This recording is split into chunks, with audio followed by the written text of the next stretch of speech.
Today we're going to begin working with radicals and simplifying them, but before we go ahead and do that, we're going to do a couple problems that are just a little skill review to help us remember how to do certain things in math, and we're going to use these skills when we're dealing with radicals for this chapter. So the first thing we're going to cover is order of operations. You guys have used this many times. We know it as Pemdas, and we are just going to answer these problems as just a review without a calculator. So Pemdas, the first thing we do are parentheses, and I like to underline what I am doing so that I can organize my thoughts. Now, 30 divided by 3 is 10. 3 minus 9 is -6, and I'm just going to bring down everything else to organize it all. Really what should happen is an inverted triangle when you are doing order of operations. So we have a really big equation or expression at the top, and then we go down and have one answer.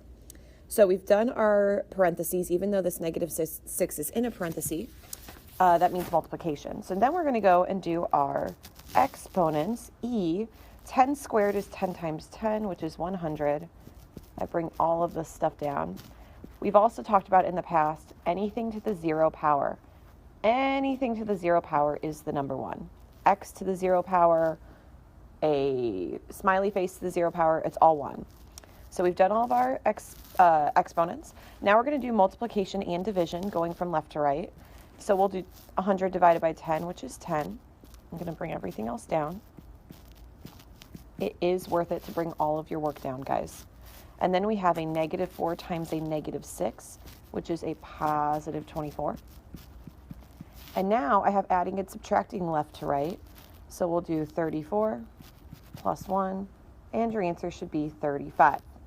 Please take the time to show all of your work. It is really hard to get these right when you're doing it all in your head. Also, try not to use a calculator. Go ahead and do the next one on your own and check back to see if your answers are correct. All right, you should have gotten 106. We did the exponents first, then we divided and multiplied and added and all of that stuff to wind up with the final answer of 106. Go ahead and do the next two on your own and check back to see what your answers are.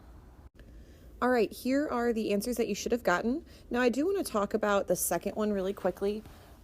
When we have a negative exponent, which we'll work on in this chapter, that means that you put it over, you flip it. So 4 to the negative second power is 1 over 16. 4 to the second power is 16, but the negative drops it underneath a fraction, so the denominator. So that's why we have 1 over 16. Now, a little reminder, if you're multiplying by 1 over 16, it's like you're dividing by 16. So 16 times 1 over 16 is the same as 16 divided by 16, which is 1. So I just want to let you guys have that for a minute, but you should have gotten 71 and -12. Now we're going to move on to square roots, and all of these that we will see for right now are perfect squares. Today we are not only going to deal with perfect squares, we're going to simplify non-perfect squares. But a square root is when you have a number that multiplies to itself that becomes that number. For example, 8 times 8 is 64. So the square root of 64 is 8. Now, another rule that we have with our radicals is whatever sign is in front of the radical remains. So the negative square root of 81 is -9 because 9 times 9 is 81, and that sign is in front. Now this funky sign in front of the square root of 4 means it's either positive or negative, and the answer is 2 because 2 times 2 is 4. Go ahead and do the next 3 on your own and check back to see what your answers are. All right, you should have gotten negative or positive 11, 10, and -4. This should be really good mental math for you guys. You shouldn't have to necessarily go to a calculator or spend too much time on these perfect squares. It should come pretty naturally. The last thing we're going to do is to complete the sequence. So go ahead and do the next 4 problems on your own, write the next 3 terms, and then check back to see if your answers are correct. All right, those should be your answers right here. They're all arithmetic sequences, which means that they're adding either a positive or a negative number to the previous term to get to the next one. It should be pretty simple.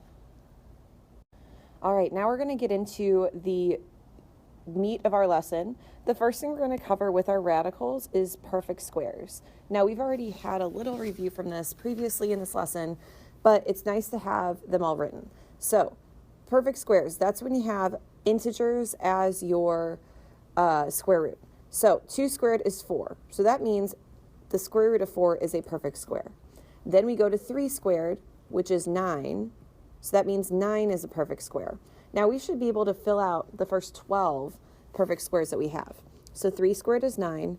The next one we should have is the square root of 16, the square root of 25, the square root of 36. I'm just doing 4 times 4, 5 times 5, 6 times 6. The next one we have is 49. Then we go up to 64. Then we have 81, so that's 9 times 9. Then we have 10 times 10, which is 100. 11 times 11 is 121. And then finally, 12 times 12 is 144. These should be basic knowledge in your brains, guys. We should know what our multiples are of the first 12 digits of the numbers. So make sure that you keep these perfect squares in your mind. It will help you out a lot throughout this lesson. Now, let's talk about a couple properties of square roots. If we have two numbers within a radical that are stuck together, that means that they are multiplying. So when they're multiplying, it also means that they can be separate under the radical. So 9 times 5 under the radical is the same as the square root of 9 times the square root of 5. Now, the square root of 9 is a perfect square, as we've talked about before, which is 3. So this also simplifies to 3 square root of 5. And these are the kinds of problems we're going to see throughout this lesson. The same thing happens with quotients or dividing. So if we have a radical over an entire fraction, a fraction is dividing, and you can separate it with the numerator and the denominator. So the square root of 3/4 is the same thing as the square root of 3 divided by the square root of 4. Now, again, the square root of 4 is a perfect square, which becomes 2, and that is our answer. Ultimately, we do not want to have any radicals in our denominator. Now we're going to get into some examples. The biggest thing that we need to do is know our prime factorization, or all the multiples that create these numbers. And once we find a perfect square, that's going to be our key to simplify all of this. So I have the square root of 150. I need to start dividing this guy out to see what numbers multiply to make 150 and see if I can find any perfect squares. Now, when I'm seeing this, I definitely see 25, and I think of how many times 25 fits into 150. Well, it's going to be 6 times. So when I see that, I've already created a perfect square. Now, I also have to figure out, does 6 have a perfect square within itself? And it does not, because it's only 2 and 3. So I don't have any perfect squares there. So what happens is, I now have to divide this out. I have the square root of 25 times the square root of 6, just like we've seen in the beginning of the previous page. So the square root of 25 is 5 times the square root of 6, which we cannot simplify anymore, and then they press together to become 5 square root of 6, and that is our answer. In the next example, we have that quotient property, so we divide these out to become the square root of 15 divided by the square root of 64. Now, the square root of 64 is 8. It's a perfect square. If we think about 15, we have 5 times 3, and neither of them are perfect squares, so we have to keep it as is. So the final answer is the square root of 15, because we cannot simplify it anymore, divided by 8, and that is your answer. Go ahead and try the next one on your own and check back to see if your answer is correct. All right, you should have just kept the numerator the same. The square root of 23 is prime. We cannot simplify that anymore, especially with a perfect square.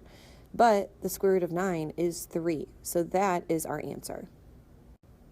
Go ahead and do the next 3 on your own. Remember the rule that if there is a sign in front of the radical, we keep it.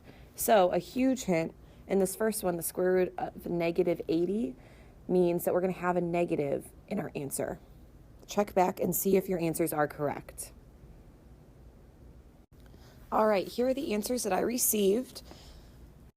The first one, remember, was a negative answer. So when I did my prime factorization, I did 20 times 4, and then I could break down 20 into another perfect square times 5. So as I rewrite my radicals, I have the square root of 4 times the square root of 5 times the other square root of 4. So then I have my two perfect squares, which is 2 times 2 times the square root of 5, and those become 4 times the square root of 5 with that negative sign that we need in our answer. So go ahead and look at my work and make sure that your answers are correct.